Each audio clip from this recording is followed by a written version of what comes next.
New Matco Club Center at Mangalam Tower, DS Family Shop at Reti Chowk, शुद्धिकरण नशा मुक्ति केंद्र। DS the Family Cloth Shop। Bhajpa के राष्ट्रीय अध्यक्ष जेपी नड्डा, असम के मुख्यमंत्री सर्बानंद सोनोवाल और स्वास्थ्य मंत्री हेमंत बिश्वा शर्मा के साथ राज्य के लिए अगला सीएम कौन होगा, इस पर घर पर चर्चा कर रहे हैं। केंद्रीय गृह मंत्री अमित शाह, भाजपा महासचिव BL संतोष और अन्य ने आज नई दिल्ली में मुलाकात की। बहुजन समाज पार्टी सुप्रीमो मायावती ने दिल्ली के मुख्यमंत्री अरविंद केजरीवाल के उस बयान को नाटक बताया है, जिसमें उन्होंने लोगों से राष्ट्रीय राजधानी से पलायन नहीं करने की अपील की थी। मायावती ने गरीबों, दलितों एवं आदिवासी समुदायों के लोगों का निःशुल्क टीकाकरण किए जाने की मांग की है। बसपा नेता ने ट्वीट किया है कि दिल्ली के मुख्यमंत्री ने हाथ जोड़कर कहा कि दिल्ली के लोग पलायन न करें। पंजाब के मुख्यमंत्री कैप्टन अमरिंदर सिंह ने राज्य में बढ़ रहे कोविड-19 के मामलों को मद्देनजर रखते हुए सभी डिप्टी कमिश्नरों को अपने अपने जिले में जरूरत के अनुसार कोई भी नया और सख्त प्रतिबंध लगाने के लिए अधिकृत कर दिया है। इसके साथ ही मुख्यमंत्री ने स्पष्ट कर दिया कि दुकानों और निजी दफ्तरों को रोटेशन के आधार पर खोलने के फैसले को छोड़कर बाकी मौजूदा प्रतिबंधों को किसी भी तरह की ढील बरतने की इजाजत नहीं दी जाएगी। बॉलीवुड की क्वीन कहलाने वाली अभिनेत्री कंगना रनौत भी अब कोरोना की चपेट में है। उनका कोविड टेस्ट पॉजिटिव आया है। उन्होंने इंस्टाग्राम पर एक पोस्ट लिखकर इसकी जानकारी दी है। खुद को क्वारंटीन करके वे कोविड दिशा निर्देश का पालन कर रही हैं। महाराष्ट्र के औरंगाबाद में कोरोना वायरस संक्रमण के 988 नए मामले सामने आने के बाद जिले में अब तक संक्रमित हुए लोगों की कुल संख्या बढ़कर 1,30,836 हो गई है। एक अधिकारी ने बताया कि संक्रमण से 26 और मरीजों की मौत हो जाने के कारण कुल मृतक संख्या बढ़कर 2,709 हो गई है। उन्होंने बताया कि संक्रमण के ये मामले और मौत की ये संख्या शुक्रवार को सामने आई है।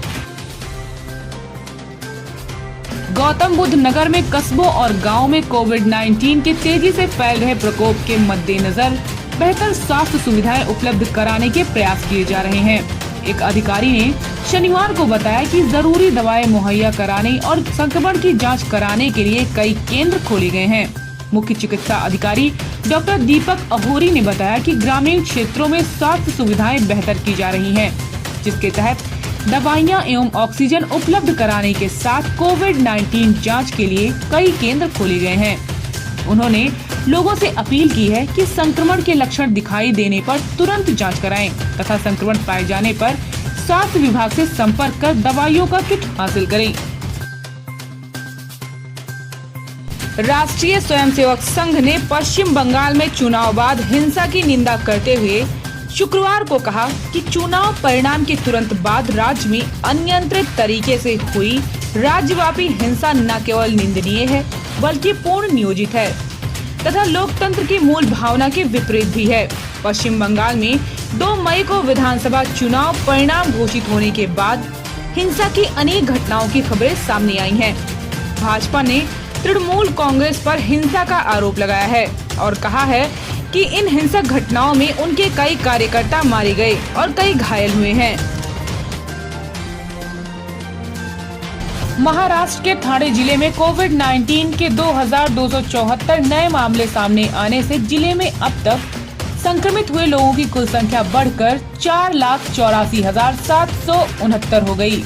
एक अधिकारी ने शनिवार को बताया कि ये मामले शुक्रवार को दर्ज किए गए थे। उन्होंने बताया कि 52 और मरीज की संक्रमण की वजह से मौत हो गई, जिन्हें मिलाकर जिले में महामारी से जान गंवाने वालों की संख्या बढ़कर 7,935 हो गई है। भारत ने शनिवार की सुबह 4,01,078 नए कोरोना केस मामलों और पिछले 24 घंटों में 4,187 मौत की सूचना दी है। ये महामारी की दूसरी लहर की शुरुआत के बाद अब तक के मौत के आंकड़ों में उच्चतम है। ताज़ा मामलों में सबसे ज्यादा केस महाराष्ट्र, उत्तर प्रदेश, केरल, कर्नाटक, तमिलनाडु सहित अन्य से सामने आए हैं। पूर्वोत्तर सीमांत रेलवे ने कोविड-19 मरीजों के उपचार के लिए शुक्रवार को असम सरकार को गुवाहाटी रेलवे स्टेशन पर 21 कोविड देखभाल डिब्बे सौंपे। NFR ने एक विज्ञप्ति में बताया कि डिब्बों में ऑक्सीजन सिलेंडर की सुविधा भी रहेगी और इनमें कोविड-19 से पीड़ित हल्के लक्षण वाले मरीजों का उपचार भी हो सकेगा।